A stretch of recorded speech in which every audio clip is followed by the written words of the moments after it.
Hey, welcome to another episode of All Things Fitness. This is Cross the Christian Cyclist, and I got a special guest with me here today, Pastor Rusty Skipworth. How are you, Pastor? I'm doing good. How you doing, Cross? Oh, I'm doing fantastic. So today we got a real interesting topic for you guys. We're going to talk about faith and sports and how do they mix? Do they mix? And Pastor Rusty Skipworth here is an avid cyclist. Maybe among other things, you can kind of give them your story. Tell them who you are and what you do. Well, I'm currently I'm the youth and children's minister at Naperville Church of Christ in Naperville, obviously, and I've been on staff here for about 3.5 years. We've been members at Naperville Church of Christ for going on 21 years now. So we were volunteers in the children's and youth ministries for many years, and then the opportunity came for us to go on staff full time a few years ago, just in time for a pandemic. So we jumped in just in time for that. So how is that? I mean, I know it's challenging. We see that the pandemic, and that's a different show altogether, right? Right. The pandemic has certainly had an effect on how we do ministry. How have you guys managed through this pandemic? We've adapted, we've adjusted, then we've readapted and readjusted. You know, it's kind of hard to make some serious long-term plans right now. So a lot of, over the last couple of years has been short-term plans. And then you see, okay, if this works, let's stick with it. If it doesn't work, let's toss it out the window and then let's try something different. And, but now I feel like now we're kind of creeping back to, something more consistent. Okay. But yeah, it's been interesting, but we've been able to maintain relationships within our church, and it's just been different. I guess that's the way you have to say it. It's just been different. Okay, so jumping into this faith and being an athlete, being a man of faith, and both of us are pastors, so we're talking about just the believer, right? We're talking about the congregant, those who are born again, those are believers in Christ, and they have a very difficult time. Maybe even were athletic before they were saved, right? Did participated in different sports, but then came over, gave their life to Christ, and struggled to find that balance for various reasons. And I know talking and reading through your story, your biography, you kind of talked about a challenge that you even had being as seasoned as you are in faith, with balancing that competitive nature with also being a man of faith. Let's talk about that a little bit. Well, and that story, it involved, we have a church softball team that I've been a part of for 21 seasons, and when I came into that, I was in I'm 47 now, so I was 26, 27 years old when I came here and joined that team.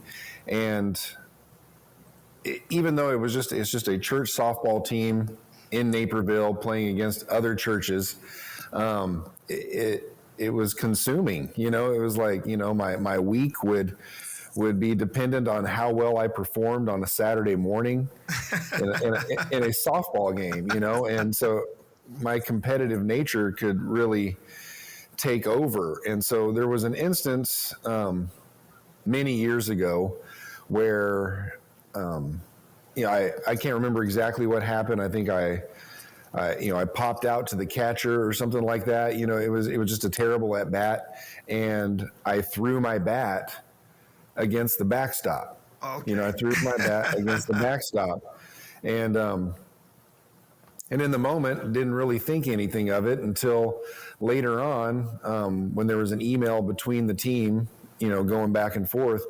Someone responded to that and saying that, basically telling me that his kids watched me throw that bat into the backstop and asked, why did Rusty throw his bat? And, Right. and for a minute I wanted to be defensive, and then And I might have even been defensive. I might have responded back to the guy, and but it brought reality into me. It's like realizing that I have a responsibility out there as a man of faith and as a follower of Christ to act like one, and not to let things like that just consume me. And granted, I was in my 20s then, I'm in my 40s now, and so going to a softball game now, it's just the expectations I have for my own performance have gone down over the years, but at the same time, I've just learned, as I've matured, not to let that consume me so much. That it's really about the ministry of that softball team, and that's what it is. It's part of our men's ministry at our church, and so it's and that I have a responsibility to that. Even before I came on staff as a minister here at Naperville Church of Christ, it was more about. We want this to be a ministry for those guys who don't attend our church on a regular basis, but they play on our team, and so. But yeah, it was just that all-consuming competitive fire, yeah. So let's take that, and let's frame that into cycling. I know you have a passion for cycling. I've cycled with you a few times, and you're a great cyclist. I'm still trying to catch you in many ways. Well, so, I don't know. With that, do you think that let's take sports outside of the church? That's a softball league within the church. Let's take like cycling outside of the church, which both of us are into, and we have a great passion and love for it. How does that work outside the church? How does that work for you, and how do you think it works for others that's in ministry trying to participate in other activities that's not connected to their church? Well, one thing about it is, it's easier to find other cyclists to ride with outside of the church than it is to find them in the church. And granted, there are a couple of guys, in our church that will go on a long bike ride with me. Okay. But not on the regular. That's not who I ride with on the regular. So it's like, and when I first got into cycling, which has only been a couple of years now, that I really just, it's just something I found that works for me. Okay. I enjoy. It doesn't hurt my knees, so it's like, it's something I can do regularly. I can go for a long bike ride today and I can do it again tomorrow, okay. And so, and for a while there, I was doing it by myself. Okay. And then I got connected on, like Strava or even Facebook, so through Strava, I found some people in my area that were riding bikes who invited me out to other rides. And so, so immediately you're put in a position where you're not riding with, necessarily with, other practices. Who share your faith. Yeah, right. Other people exactly. who share your faith. So let's stop there then. Because even with myself, when I first started, I've been cycling a lot longer than you have. But the challenge has always been the same, especially when you move to different groups, you meet new people. There's always a reluctance for a believer to, they kind of apprehensive about revealing their Christianity. And that's a real thing, right? That's a real thing because, like, even for myself, I don't wear pastoral, like, on my kit. You know what I mean? Like, I got Christian cyclist, so you kind of know I'm a Christian. Say Christian cyclist. However, not many people know I'm a pastor, though. And it's not so much as for the sake of me being, I don't want to announce that I'm a pastor, more than I want people to feel comfortable being themselves around me, because I'm mature enough spiritually to not let whatever actions or whatever behavior or whatever activity that they're into affect me and what I need to do. But not everyone has that. Not everyone is mature enough. So it creates sort of you find that those who maybe are Christians, even if they are in sports, they just try to find other Christian networks to get involved in. Do you think that that's a problem sort of in the church? Like, should we be more exclusive and inclusive in the sense of allowing others that maybe just not sharing the same faith to be a part, or we be a part of what they're doing? Well, I don't think that. So you're asking, should we let other people into what we're doing, even from outside of the church? Yeah. So, well, I think that in order for us to fulfill what the Bible tells us to do, then we won't get anywhere doing it that way. It's like if we become exclusive, and I think that in many things, and this is a whole, this could be a whole podcast by itself too. Right. Is a lot of times that's what it feels like. There's this exclusivity that, that people don't want to walk in the doors of the church because they don't want to be judged. They don't want to be treated like a hypocrite. And we don't often market the fact that every church building's full of hypocrites, and so and so when you have that exclusivity, I think that's why, the church can be, have a bad light shed on it in the world. You know what I mean? So right. I don't think that works, because, I can't think of the verse right off my hand, but, it's kind of like saying, that even the pagans do that. It's kind of like, they love their own family, but they don't love anyone outside of their family. And so, I think that, in order for us to really fulfill the mission that the gospel tells us, we have to go outside the walls of the church building in order to do that. If we're just doing everything within the confines of these walls and only doing it for the people that come here on a regular basis, then we're not going to get anywhere. We're not going to get anywhere. And this is what I've found, Pastor, is that when you walk with integrity, right, people will identify something different about you. Like even in cycling, I don't have to say I'm a pastor. I don't have to say, I just need to be who I am, and people will automatically differentiate like themselves if they're into things that's opposite of what you would be into. And but I also think that we have to remain so welcoming and loving in a sense that we embrace them, not so much as that I need to preach.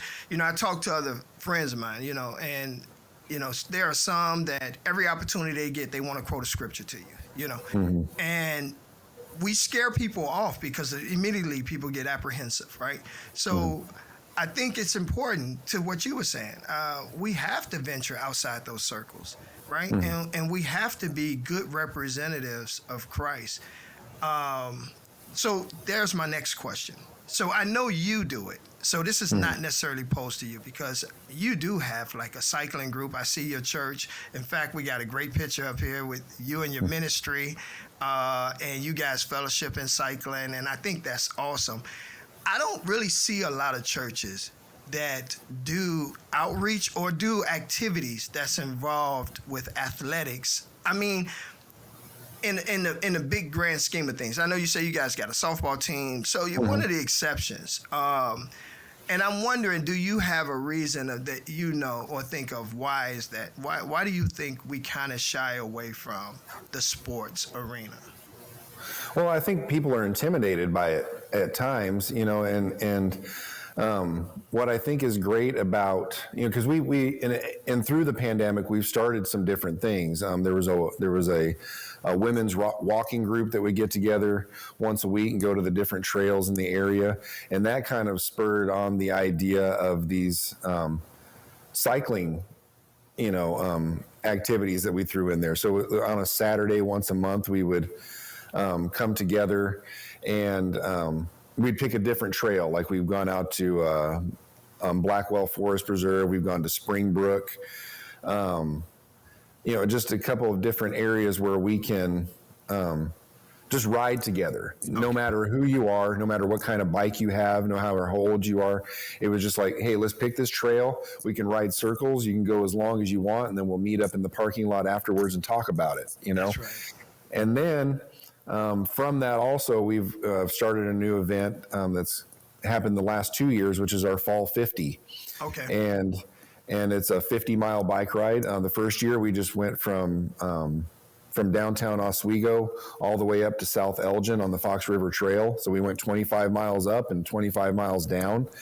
So let me ask you this: with that, with all these activities, you name it, do you think that's a product because you yourself being part of the leadership team at Naperville Church of Christ, and because you're heavily into sports, that's what's driving it? So if someone absent of that, I mean, I get it. Like, well, I guess what I'm saying is, if someone in the ministry maybe didn't have the same status you had that introduced it, do you think the church would be as accepting to do these type of events? I think the church would be accepting of it, but leadership has to be behind it. Leadership has to have some buy-in, and so I think our leadership was during the pandemic was looking for ways to keep our people connected. Different ways, safe ways, you know what I mean? Because a lot of people felt safer outdoors than they did indoors. And so we would see people on the bike rides that we weren't seeing on Sunday morning just because they felt better about it, And so, but you have to come at it from an angle that makes it accessible for everybody. And so, if I just said, if our only biking activities were 50-mile bike rides, well, that's not accessible to everybody, Right. And so the 50-mile bike rides were just kind of like thrown out there to say, hey, who wants to try this? Who wants to do this with us? Who wants to put a 50-mile bike ride on your list of things that you've done, And so, we've had people that have never done that before. But at the same time, just getting someone out there to do that 5.5-mile loop at Springbrook was, a challenge for them as well, and something they completed. And so making it accessible, right now, I think, well, she's back now, but, on Tuesday mornings at 10 a.m., my wife runs a running group here from the church. And so sometimes they just run around the building. We have a parking lot that circles the building. So they just run laps around that. Today they went over to Green Valley Forest Preserve right across the street over here and ran on the trails. And, they did a 5K together in Naperville a couple of weeks ago, and so things like that, so, and it's also brought together people that wouldn't normally interact with each other. So you've identified the ability for ministry to really take place in these environments, these sports, athletic environments. Yeah, within the church, within the church, right, and then as an outreach opportunity as well. Absolutely, I say it all the time. I mean, cycling, running, swimming, different things. There's a lot of ministry to be had of bringing people together, bringing families together. It's a great way to connect families. It's a great way for husband and wives to find another way to interact with each other. And of course, obviously, we both know the physical attributes. But mainly, I'm talking about even the spiritual attributes, right? Of I joke with people all the time in my ministry, but I develop some of my best messages on a cycling ride. I mean, I kid you not, I can do a century and man, the Lord will give me a download of a message and I almost can't wait to get home to get it on paper because, all that time of just me and the road, there's something really special about being a part of nature and just being out there like that. Have you experienced similar things? Oh, sure. And you're experiencing that. You're experiencing creation. You're experiencing God in a different way, and sometimes in a way different and sometimes better way than you can experience it on a Sunday morning. Yes. And I know our worship is supposed to be natural. It's supposed to be. But sometimes a Sunday morning can feel very manufactured. Yes. and sometimes, and so we think, and sometimes in the world it's thought that you can only experience God on a Sunday morning while singing songs and praying, and sometimes, but you're out on a bike ride. I mean, I've been on bike rides where I'm looking around and just experiencing God's creation. Yes. I've been on bike rides where, I'm praying for strength because I don't know if I'm going to make it home, and so it's, and like you said, there's just something that about it clears your mind, your mind's cleared and you're able to just think on these things. And so, yes, as much as I love riding with people, I also really enjoy just riding alone. Yes. If it's even if it's just a quick ride up the trail and back, or if it's a, 60-mile ride, you know what I mean? It's just, there's some benefit to that as well. I think that there's a lot of people who may not identify as Christians of professing to know God in the way that we know him through the Word of God. However, they've experienced God through experience in nature, or being with nature, being involved in activities like cycling, where you get to see God in a very unique way.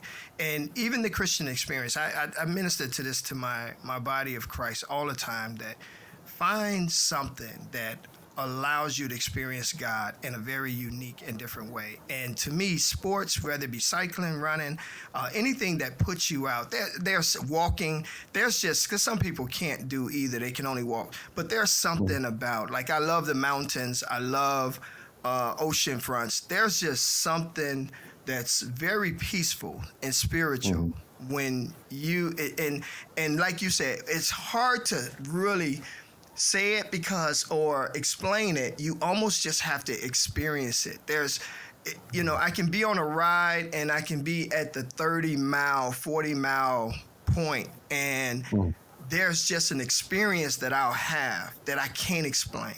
I can't explain, but your thirst for it again it's like God will reveal himself in such a powerful way that it opens you up, it opens your mind, it opens your spirit, your body, and it can even be, and I'll get to this about the whole fasting thing, but it can be during your weakest point where, to your point, you don't even know if you're gonna make it back, like you're so tired, but then it's like that supernatural ability that God is able to give you, that moment of where you say, I'm praying, okay, Lord, maybe I did go beyond. I didn't quite hear you when you said 30 and I said 60.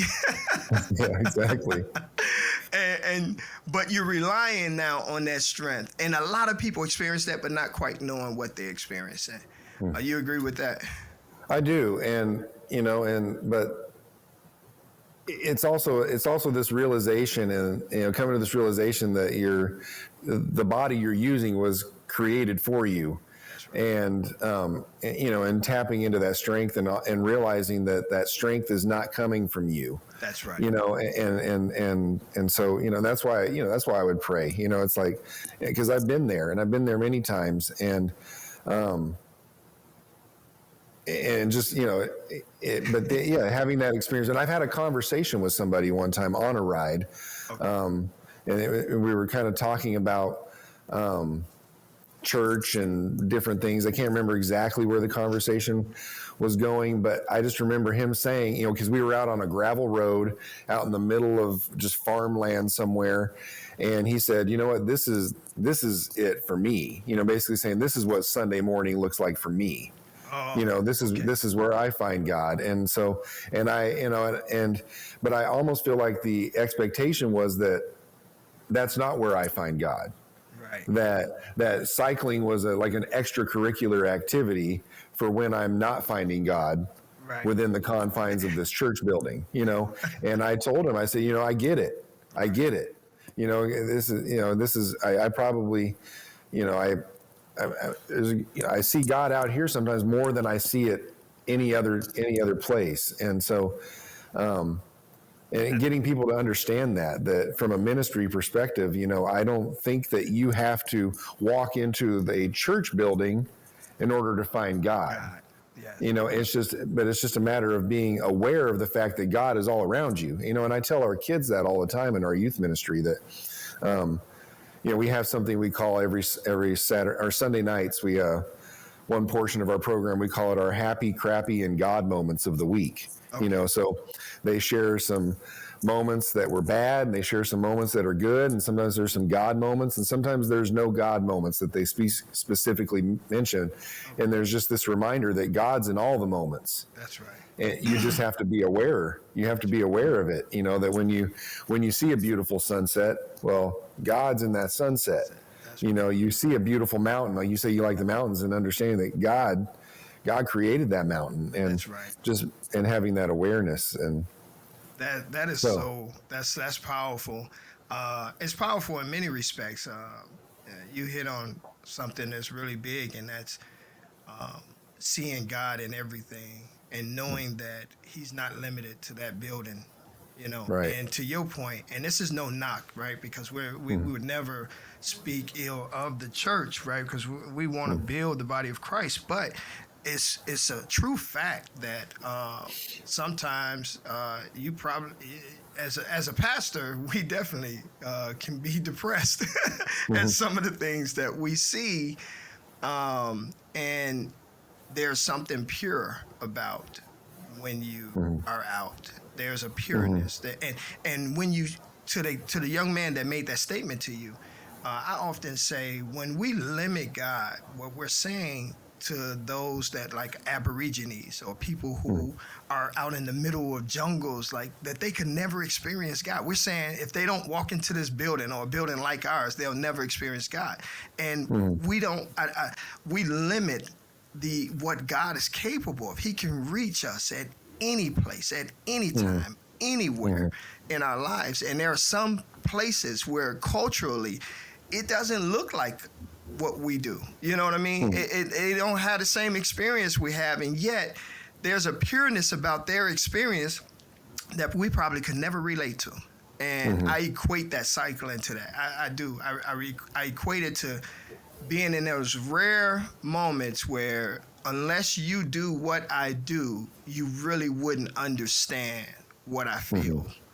And I talk to other cyclists, those who know God and those who don't know God, but they describe the same thing. And I know it's God. They just can't necessarily put it in the framework of who is behind it. They know it's something special. They just don't know how to frame it yet. Right. Give God the credit for that's due to Him for what they're experiencing. And sometimes that's where that responsibility comes in, that you kind of help somebody frame it, and when I'm on a bike ride and I'm with somebody who's not a Christian or a practicing Christian, that I'm not out there to shove it down their throat. Absolutely. That I'm a Christian. It's like the best thing I can do is just it's kind of like living by some example, but then just kind of making that known, having those opportunities. And that was an opportunity that someone put there in front of me. And the conversation didn't last very long, but it was an opportunity to just say, yeah, I get that. I get it. Yeah, I see God out here too, man. It's like, I enjoy Sunday mornings with my church family. I love coming here on Sunday mornings and worshiping God. And then, Monday is typically my day off. And that's usually a day where I'll pick to go out on a long bike ride. And I also love that too, because that's another opportunity for me to connect with God in a different way. So that takes me to the scripture, 1 Corinthians 9:20-22. I'm going to read this, and I want you to give me what this means to you. So we know Paul is talking here. He said, to the Jews, I became like a Jew to win the Jews. To those under the law, I became like one under the law, though I myself am not under the law, so as to win those under the law. To those not having the law, I became like one, not having the law, though I'm not free from God's law, but under Christ's law, so as to win those not having the law. To the weak, I became weak, to win the weak. I have become all things to all people, so that by all possible means I may save some. How does that speak to you as a pastor and an athlete?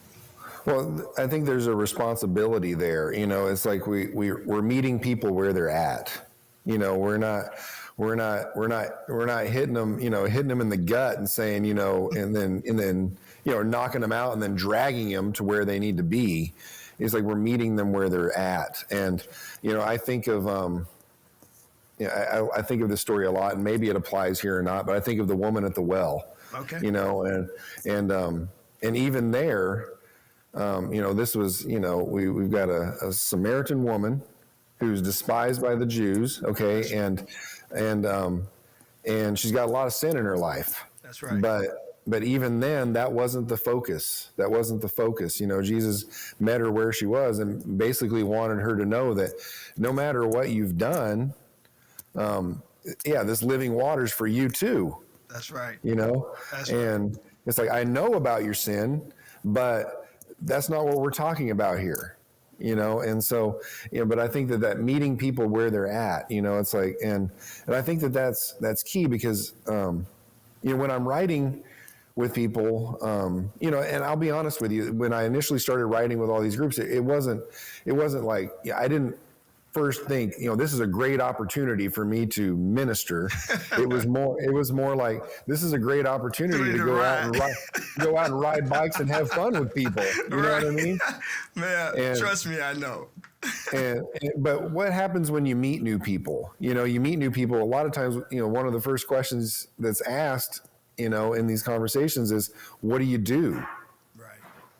So you can't keep it under wraps for very long. No. that you're in ministry. Right. And so, and sometimes that changes the dynamic of that conversation, but not for very long. It's just kind of like, hey man, I'm not here to judge you.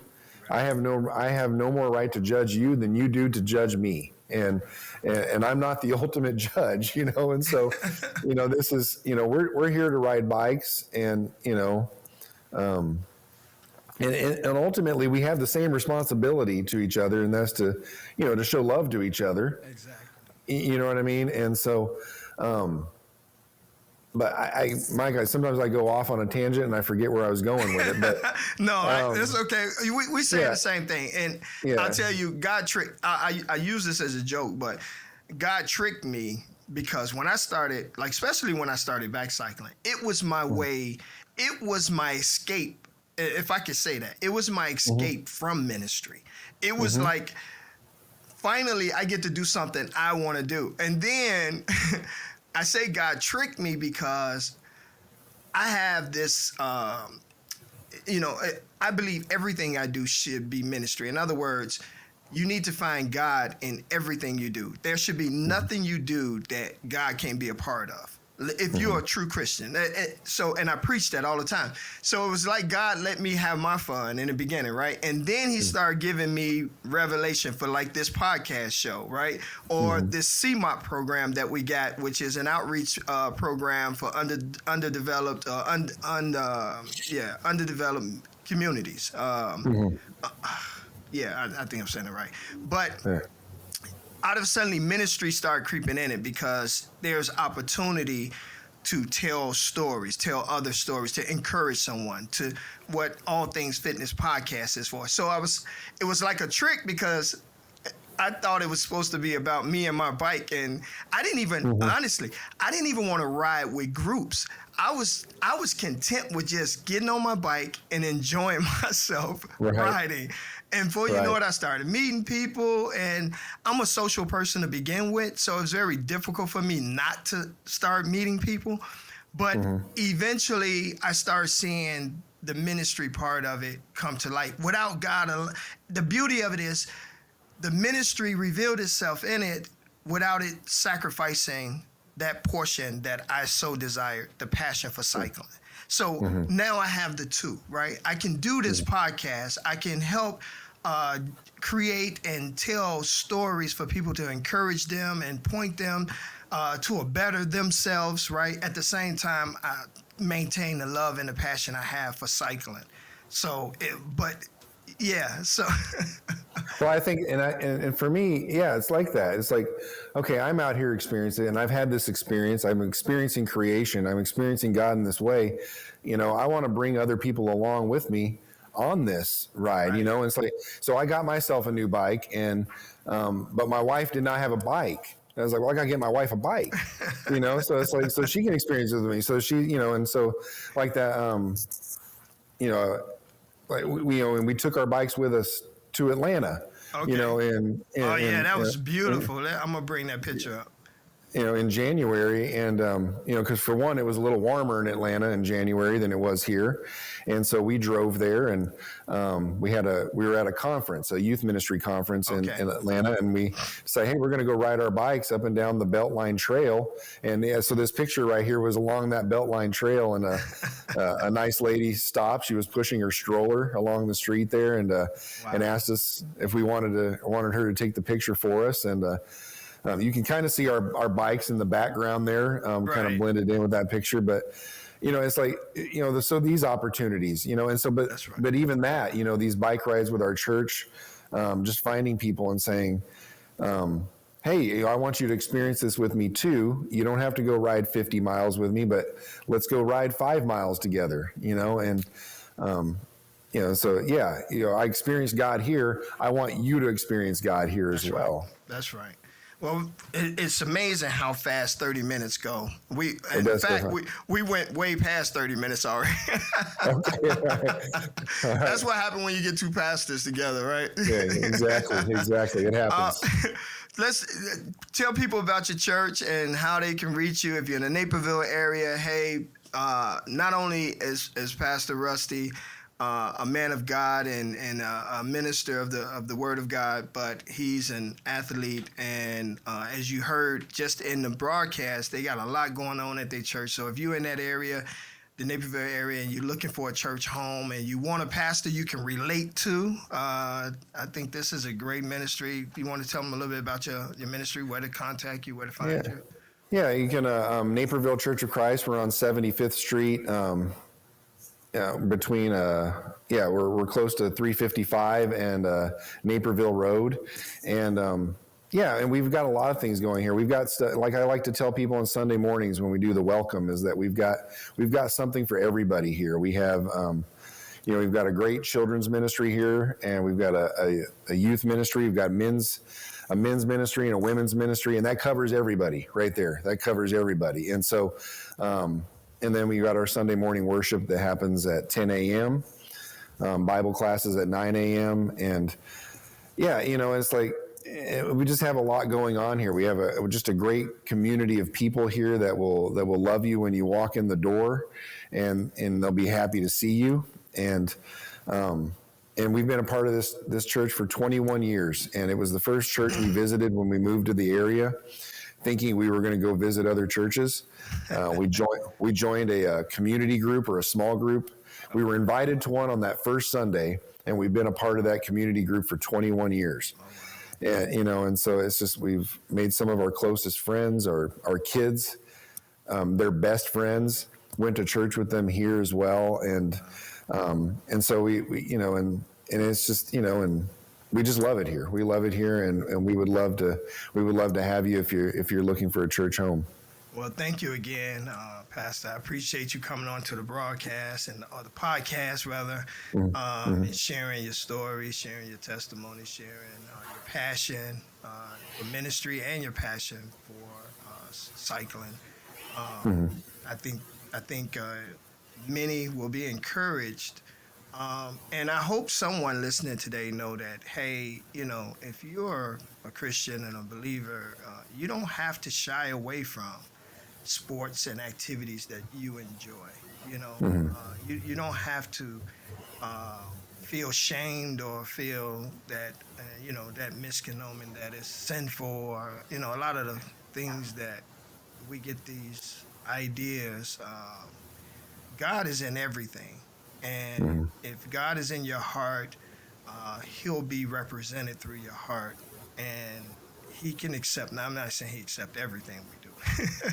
There's some things we just shouldn't do.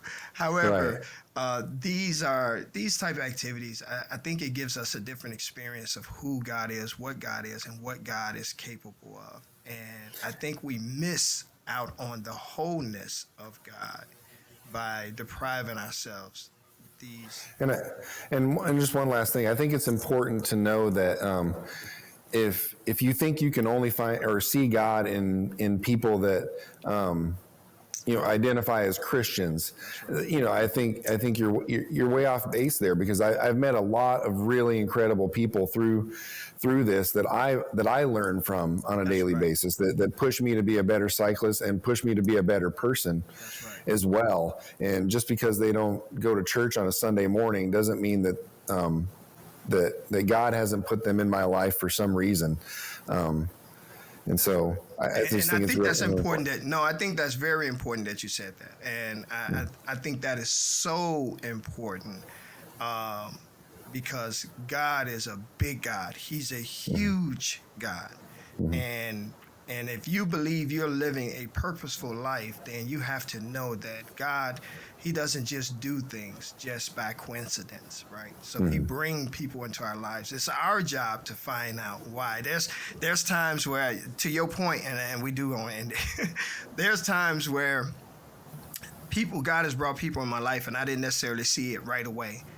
But over time, the benefit of that person being in my life revealed itself. And they wasn't Christians. These were people that, for whatever they subscribed to, but they had a positive impact on my life in a very meaningful, lifelong way. So I think that's important. Thank you for that, Pastor. Thank you for, again, being on the show.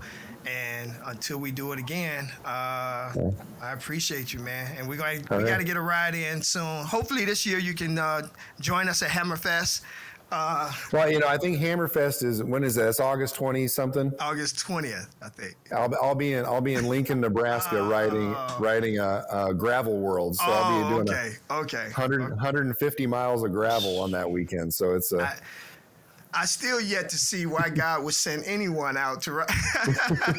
You need to do that with me sometime, and then you'll understand. The word comes back on me. Until you do it, you'll never understand. Exactly. I really find a hard time why anybody would want to ride over gravel for 100 plus miles. Exactly. All right. Thank you, man. God, I appreciate you. And thank you. Hey, until next time, this is Cross, a.k.a. The Christian Cyclist. I thank you for joining us. Catch us again on episode 3. We're going to have another guest, powerful guest, powerful story. As always, we aim to lift you up. Until then, see you.